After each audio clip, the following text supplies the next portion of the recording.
مولاي صل وسلم دائما أبدا على حبيبك خير الخلق. Bismillahirrahmanirrahim. Assalamualaikum warahmatullahi wabarakatuh. Alhamdulillah alladzi qad wafaqa lil ilmi khairu khalqihi walituqa.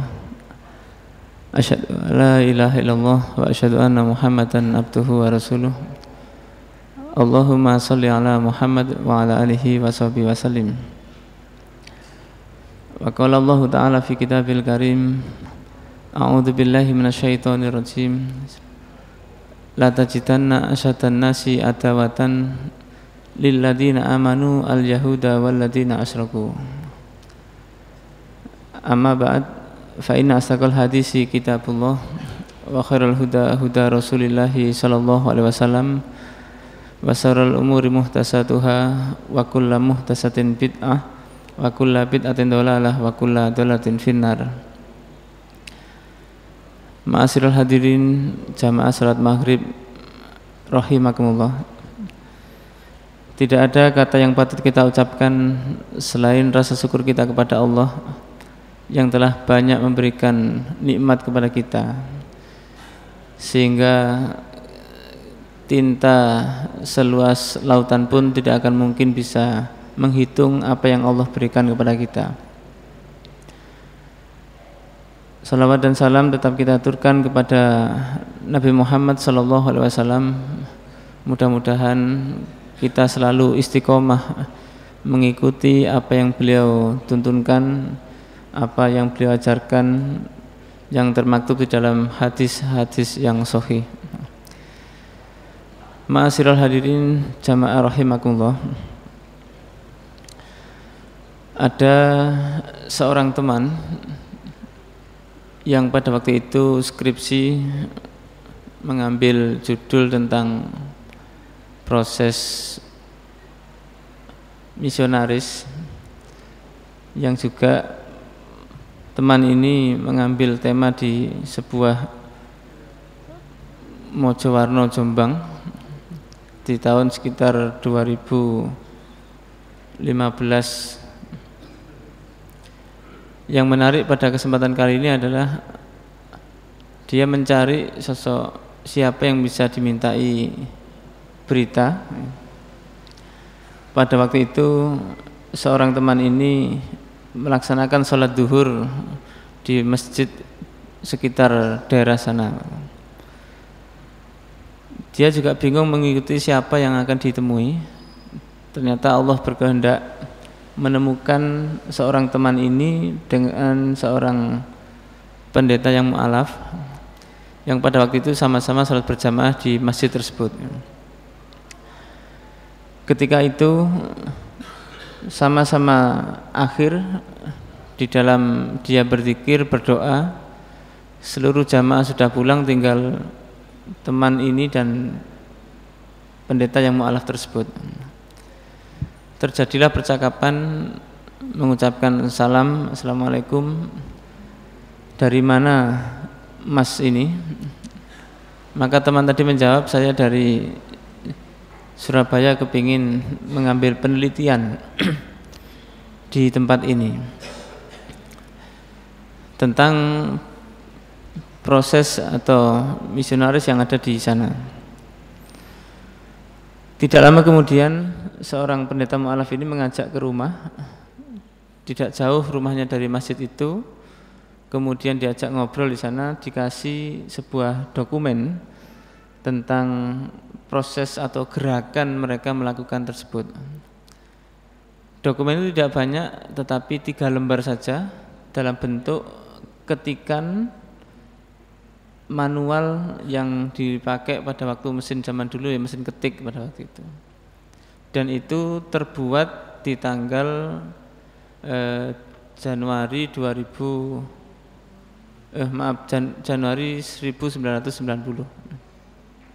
Sudah cukup lama.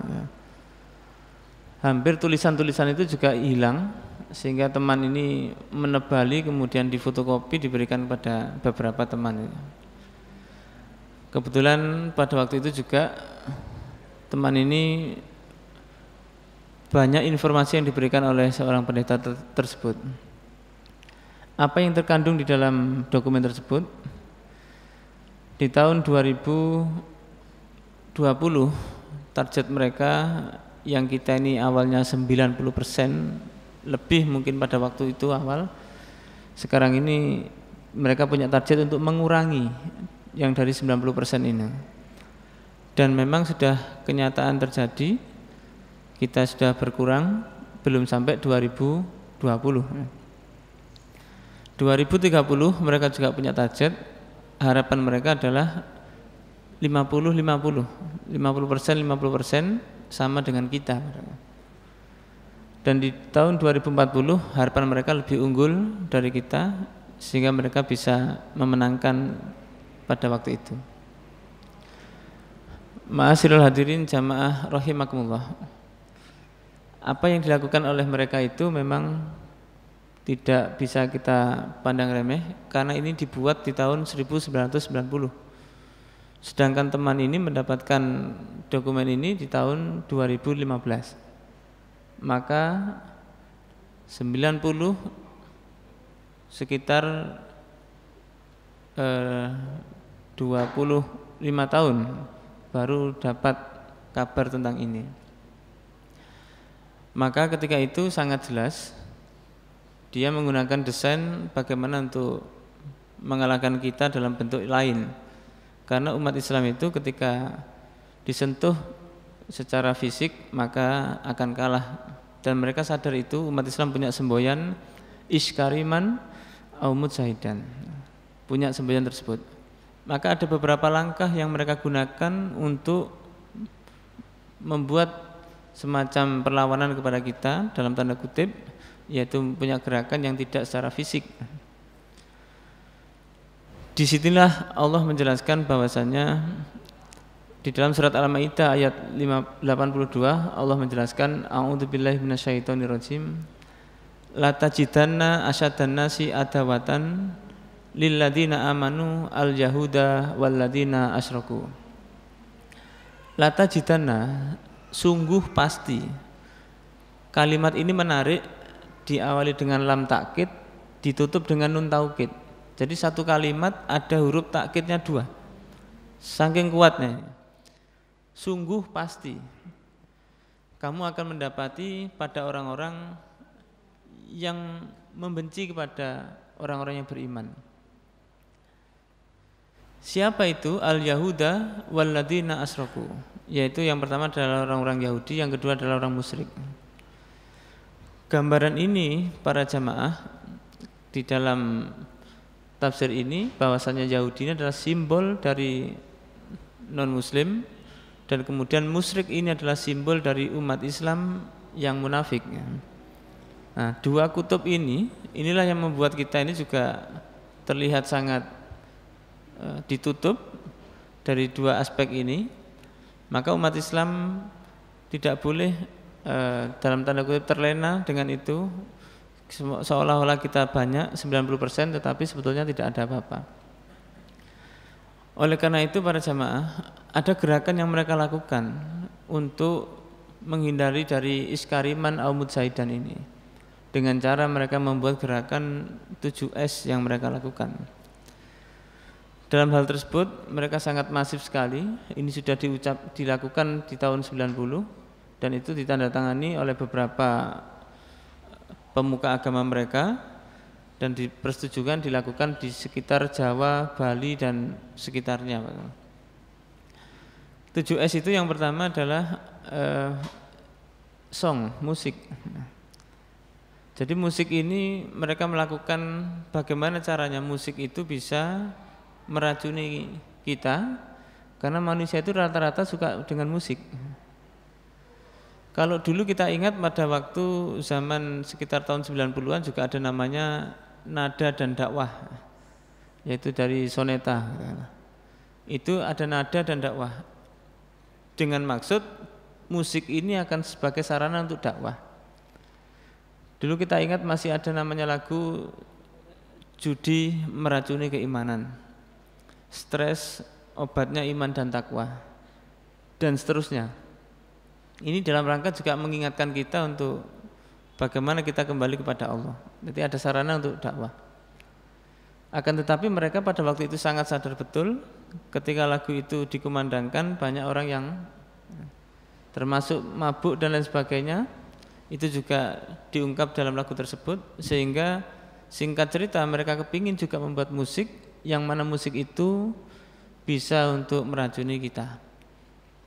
Maka dulu di sekitar tahun 2000-an ada musik yang namanya Teman Tapi Mesra, sekitar tahun 2000-an.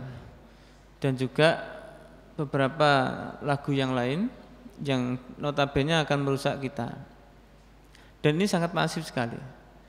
Maka dari itu musik ini memang sering didentumkan, apalagi sekarang ini kalau tanpa musik juga kurang enak. Setiap acara apapun musik ini luar biasa. Meskipun dalam kesepakatan ijma ulama itu banyak yang mengatakan musik ini haram, tetapi juga ada yang mengatakan boleh dalam tanda kutip ketika musik ini untuk menggairahkan untuk berdakwah.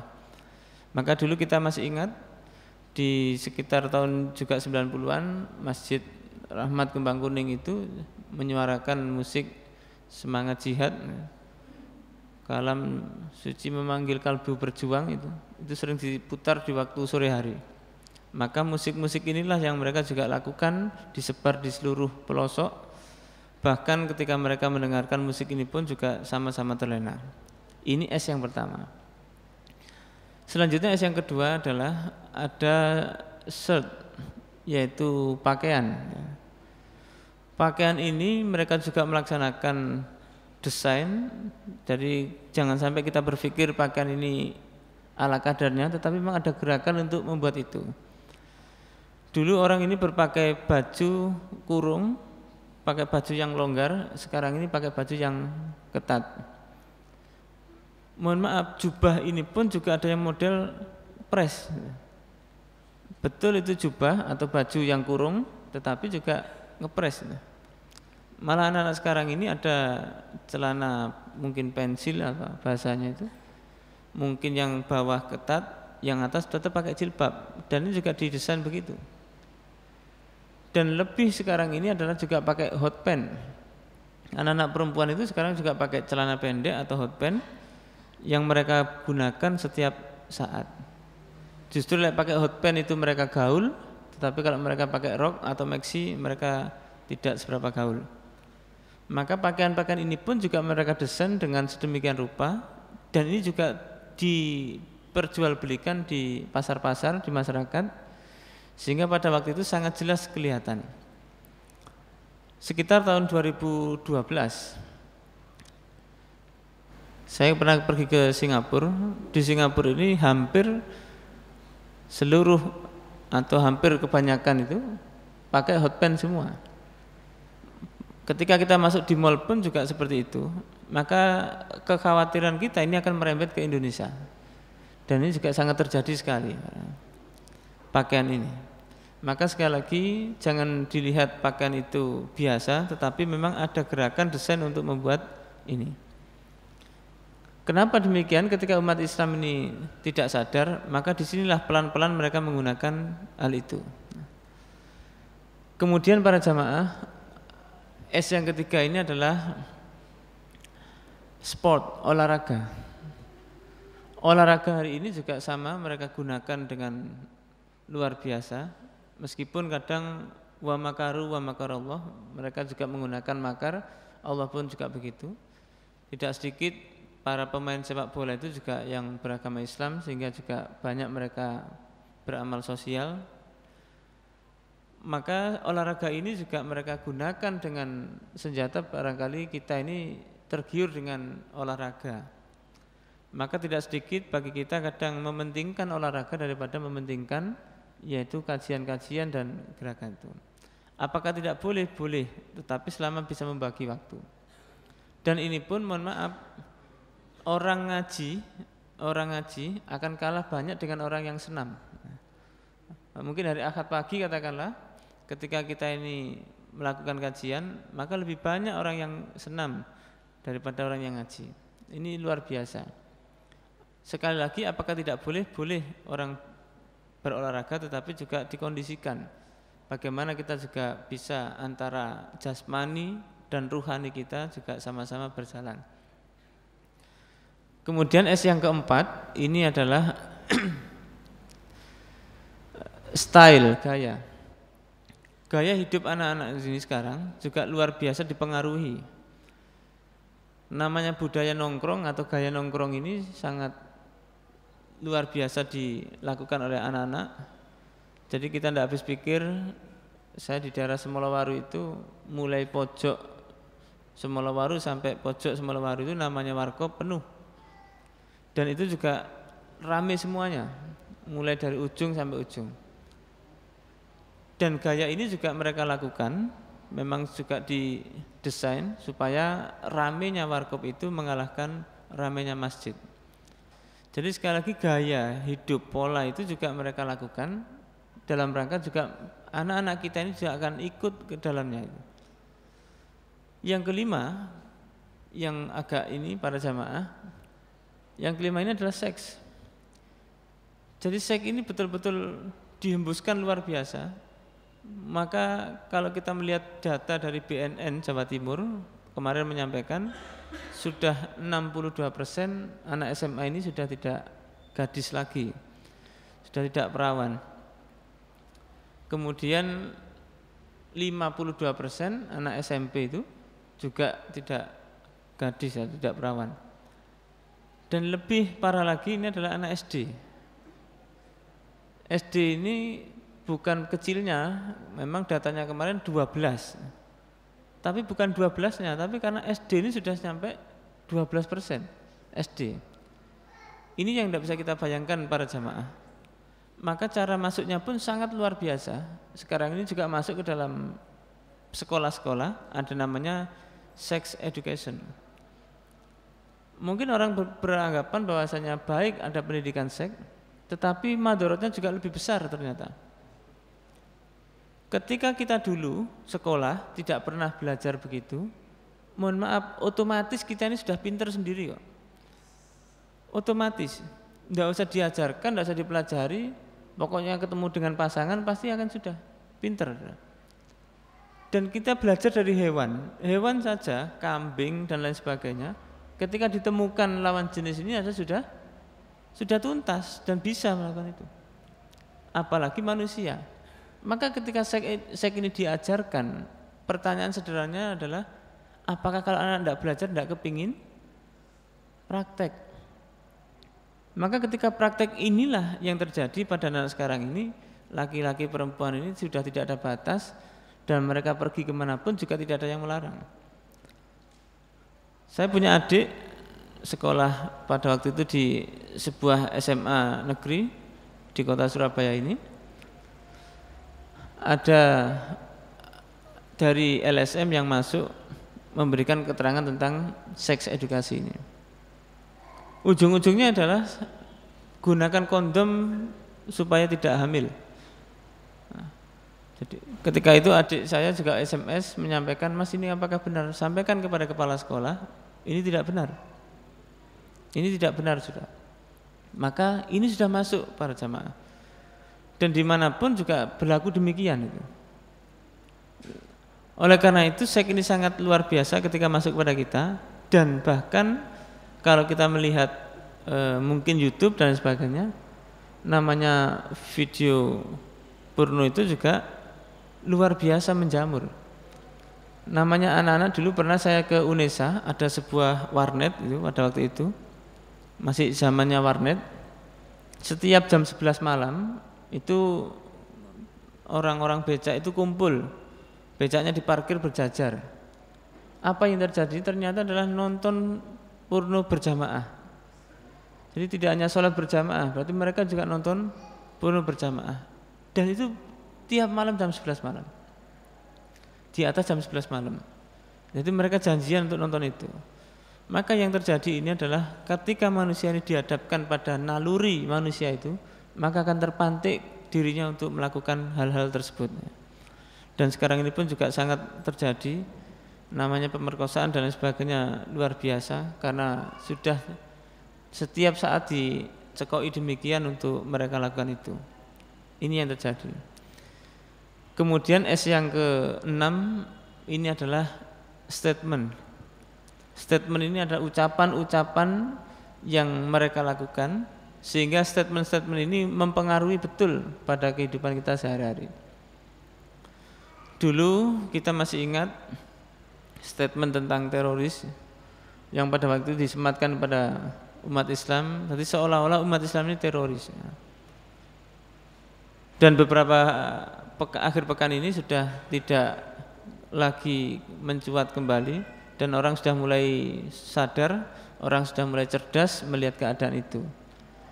Kemudian karena ini sudah tidak laku, maka akan lagi geser, mungkin dikatakan radikal, tidak Pancasila, tidak berbineka, dan lain sebagainya. Maka statement-statement inilah yang mereka gunakan dalam rangka juga untuk menghancurkan kita. Maka ketika Islam rahmatan lil alamin ini tidak dipandang, maka yang dipandang adalah Islam ini adalah sangat kejam, sadis, dan mungkin agak sedikit bengis. Oleh karena itu statement-statement ini memang diproduksi dalam rangka untuk juga menggerakkan gerakan mereka itu supaya menaik lebih pesat, dan kita pun akan sedikit tenggelam. S yang ke-7 ini para jamaah itu adalah sistem. Ini yang harus kita bayangkan. Sistem inilah yang mereka kejar. Bagaimana caranya mereka itu masuk ke dalam sistem. Karena beberapa poin tadi sudah dilakukan, mereka tidak akan bisa untuk memenangkan itu tanpa dengan sistem. Dulu kita masih ingat ada seorang gubernur yang memerintahkan untuk tidak boleh, katakanlah, memotong hewan kurban yang mana nanti darahnya akan membuat kotor. Tidak bisa dibayangkan ketika sistem itu digedok, tidak diperbolehkan, apa yang terjadi pada kita. Dan sistem inilah yang mereka betul-betul hari ini luar biasa mereka kejar, sehingga mereka betul-betul menggunakan kekuatan mereka, termasuk pendanaan mereka pun juga dilakukan. Di dalam surat Al-Anfal ayat 36 Allah juga menjelaskan, A'udzubillahi minasyaitonirrajim, innalladzina kafaru yunfikuna amwalahum liyasuddu an sabilillah. Innalladzina kafaru, sesungguhnya orang-orang kafir, yunfikuna itu infak. Itu bahasanya tidak tahu infak seperti apa menurut mereka. Amwalahum, pada harta-harta mereka, tujuannya adalah liyasuddu an sabilillah, untuk membelokkan dari agama Allah. Maka dari itu para jamaah, yang membuat kita ini agak hari ini kedor-doran betul adalah tentang keuangan. Dan hadis Nabi juga jelas, umat Islam ini kena penyakit al-wahan, yaitu cinta dunia, takut mati. Banyak orang yang ini beramai-ramai hari ini untuk mencari atau mengumpulkan dunianya itu. Maka dengan itu gayung bersambut, mereka punya dana yang sangat besar. Konon kabarnya setiap bulan dari jamaah itu 10%. Ada kesaksian dari 10% per orang per bulan. Saya melihat di mereka itu kan banyak yang naik mobil daripada naik motor. Nah, pertanyaannya sederhana, Pak. Kira-kira kalau naik mobil itu gaji bulanannya berapa? Kalau naik mobil, operasional mobil ini kan cukup lumayan. Maka ketika orang naik mobil ini rata-rata mungkin bisa kita rata-rata adalah 5 juta katakan per bulan gajinya. Kalau itu diambil 10%, maka ketemunya adalah 500.000. Itu satu orang. Maka saya melihat di sebuah rumah ibadah itu, rumah ibadah yang sangat saya lihat besar memang, sekitar panjangnya 200 meter, mobil itu berparkir berjajar, sapnya 3. Ini kalau kita hitung 200 meter dibagi panjangnya mobil itu katakanlah 4 meter panjangnya, maka ketemunya adalah 50 karena sapnya 3, 150. Coba kita kalikan 150 dikalikan 500.000, Atau kita buat 100 biar agak cepat ngitungnya ya.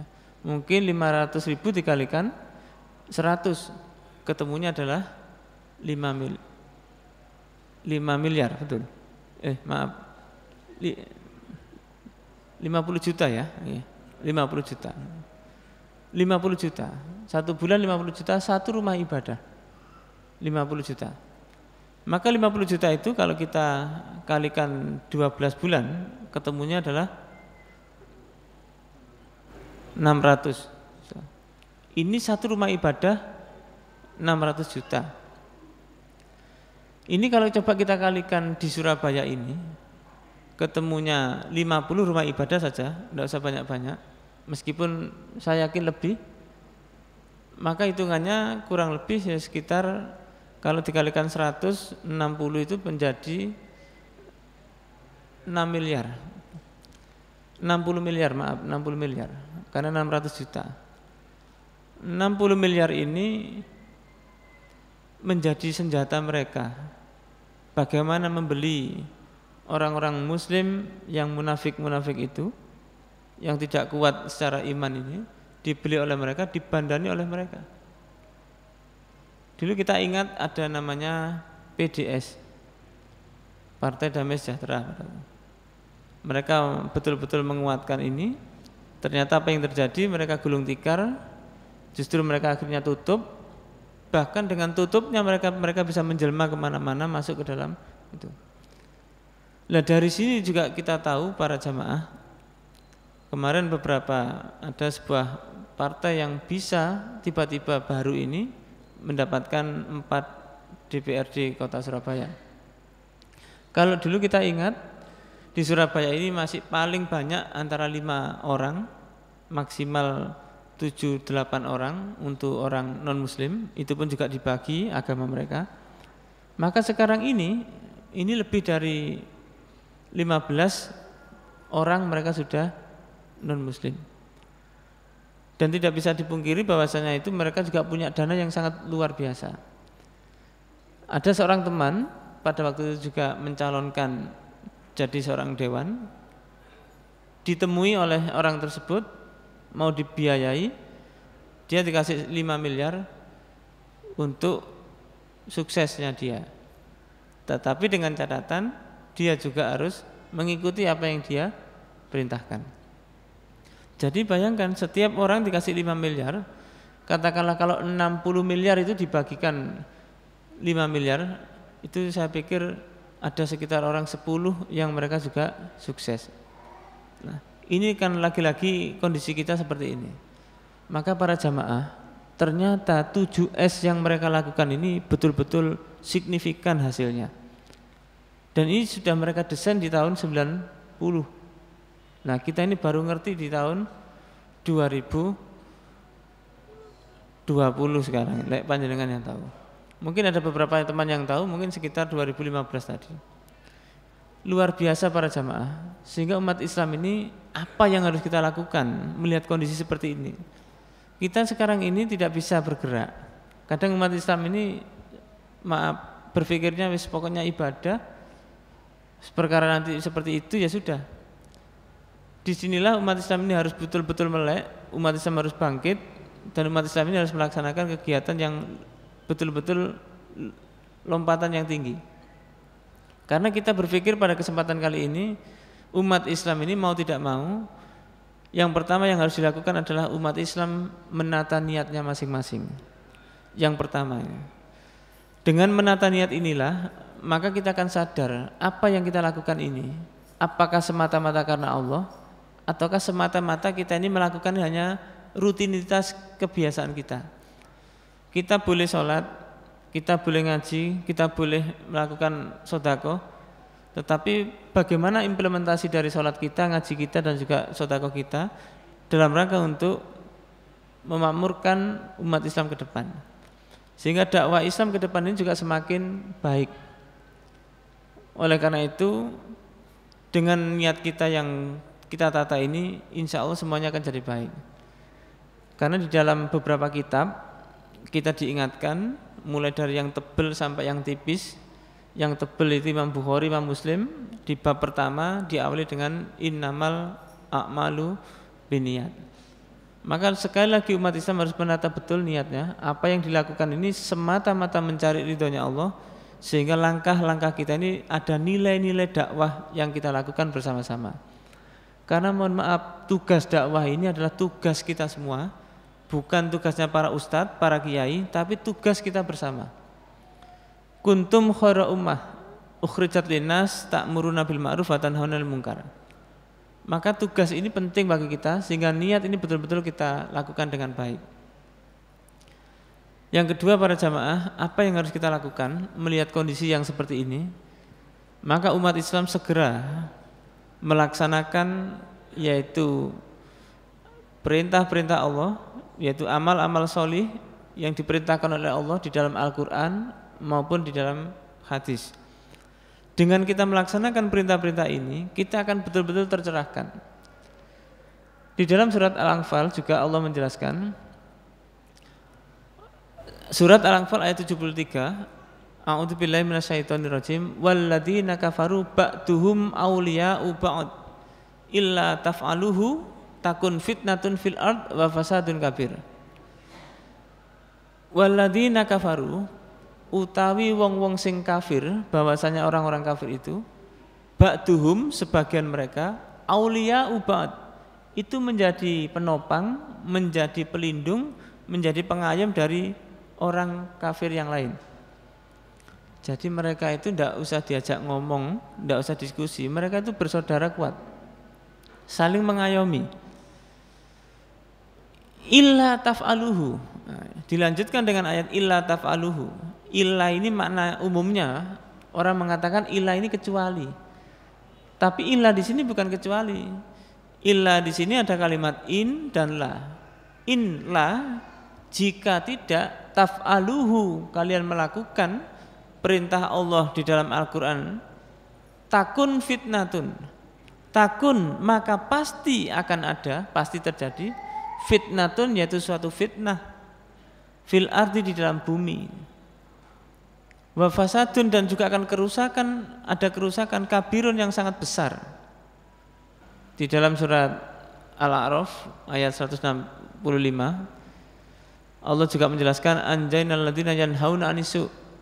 Maka ketika kita mau berdakwah tadi, mengamalkan apa yang perintah Allah lakukan itu, perintah Allah di dalam Al-Quran itu, maka kita pun akan menjadi terselamatkan dengan perbuatan yang kita lakukan mengikuti perintah Allah tersebut.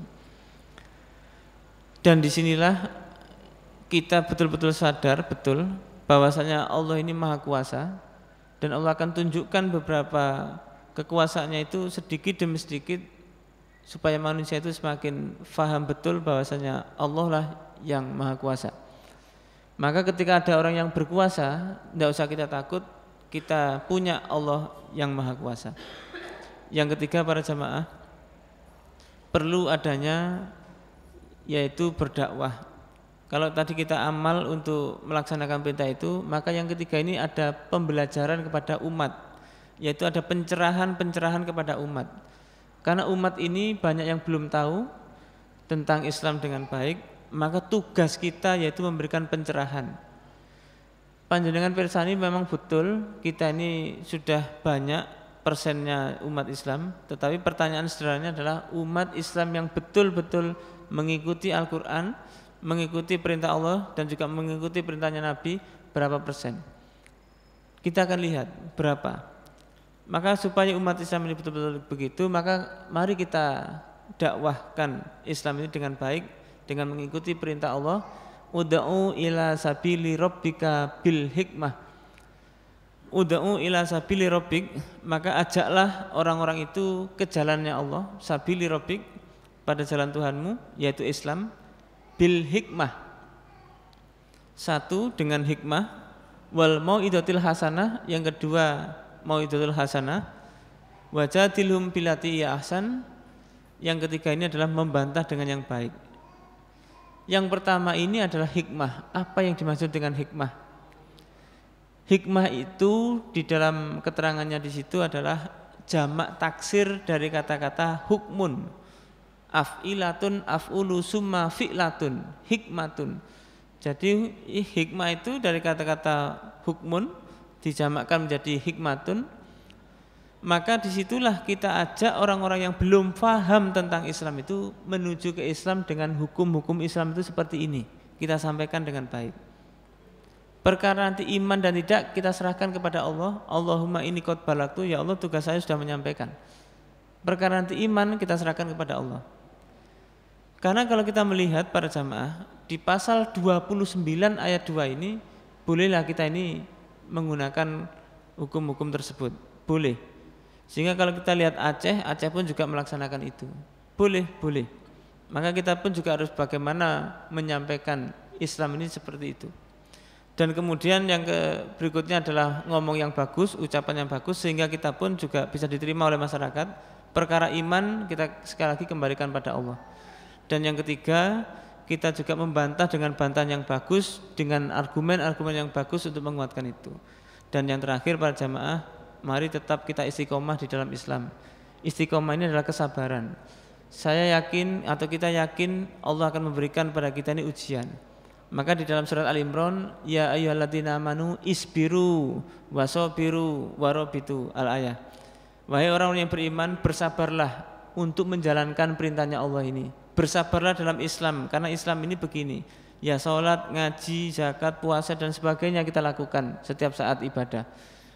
Wasabiru, dan menyabarkan dalam arti akan ada ujian-ujian pada kita, sehingga kita ini diuji, diterpa sebagaimana kekuatan kita, iman kita menjadi kuat. Dan dengan itu Allah akan tahu bagaimana siapa hamba-hambanya yang betul-betul taat kepada kita. Aqulu qouli hadza astaghfirullahi wa lakum innahu wal ghafurur rahim. Subhanakallahumma wa bihamdika asyhadu an la ilaha illa anta astaghfiruka wa atubu ilaik. Walhamdulillahirabbil alamin. Wassalamualaikum warahmatullahi wabarakatuh. مولاي صل وسلم دائما